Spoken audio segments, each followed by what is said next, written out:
Indian মার্কেটে launch হয়ে গেল গুগল পিক্সেল 9 সিরিজের গুগল পিক্সেল 9 প্রো এক্সেল এই ফোনটি অলরেডি ফ্লিপকার্টে অ্যাভেলেবেল হয়েছে।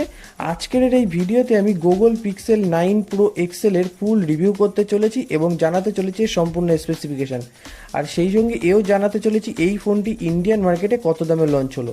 তো চলুন বন্ধুরা, দেরি না করে ভিডিওটি শুরু করা যাক। তার আগে আপনি যদি আমার এসডি টেক চ্যানেলে নতুন হয়ে থাকেন তাহলে অবশ্যই আমার চ্যানেলটিকে সাবস্ক্রাইব করতে ভুলবেন না। বন্ধুরা, ডিজাইনের কথা বলতে গেলে প্রথমেই জানিয়ে রেখি এই ফোনটির বডিটা কিন্তু প্লাস্টিক দিয়ে তৈরি এবং এই ফোনটির ব্যাকে কিন্তু গরিলা গ্লাস ভিক্টাস 2 এর প্রোটেকশন দেওয়া হয়েছে।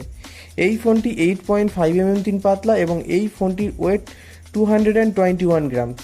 এই ফোনটিতে আছে IP68, ফলে এই ফোনটি কিন্তু ওয়াটারপ্রুফ এবং ডাস্টপ্রুফও।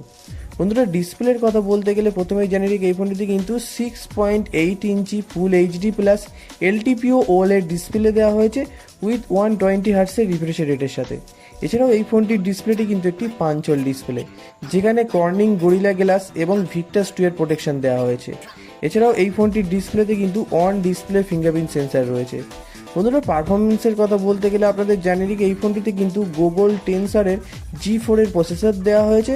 এই প্রসেসরে আপনারা সমস্ত রকমের গেম খুব ভালোভাবে খেলতে পারবেন, কোনো সমস্যা হবে না। বন্ধুরা, ক্যামেরার কথা বলতে গেলে আপনাদের জানিয়ে রেখে এই ফোনটিতে কিন্তু ট্রিপল ক্যামেরা সেটআপ দেওয়া হয়েছে, যেখানে আছে 50 মেগাপিক্সেলের ওয়াইড অ্যাঙ্গেল প্রাইমারি ক্যামেরা, 48 মেগাপিক্সেলের আলট্রা ওয়াইড অ্যাঙ্গেল ক্যামেরা এবং 48 মেগাপিক্সেলের টেলিফটো ক্যামেরা, এবং ফ্রন্টের সেলফি ক্যামেরা কিন্তু 42 মেগাপিক্সেলের দেওয়া হয়েছে। বন্ধুরা, ব্যাটারির কথা বলতে গেলে আপনাদের জানিয়ে রেখে এই ফোনটিতে কিন্তু 5060 অ্যাম্পিয়ারের একটি বিগ ব্যাটারি দেওয়া হয়েছে উইথ 37 ওয়াটের ফাস্ট চার্জিংয়ের সাপোর্টও রয়েছে কিন্তু এই ফোনটিতে। বন্ধুরা, ফাইনালি আসে এই ফোনটির প্রাইস সম্পর্কে আপনাদের জানিয়ে রাখি গুগল পিক্সেল 9 প্রো এক্সেল এই ফোনটি কিন্তু অলরেডি ফ্লিপকার্টে অ্যাভেলেবেল আছে, যেখানে এই ফোনটির স্টার্টিং প্রাইসই রাখা হয়েছে 1,24,999 টাকা। তো বন্ধুরা, আজকের এই ভিডিওটি কিন্তু এই পর্যন্ত। দেখা হচ্ছে পরের ভিডিওতে। ভিডিওটি ভালো লাগলে ভিডিওটিতে লাইক করবেন এবং শেয়ার করবেন এবং আমার চ্যানেলটিকে সাবস্ক্রাইব করতে ভুলবেন না।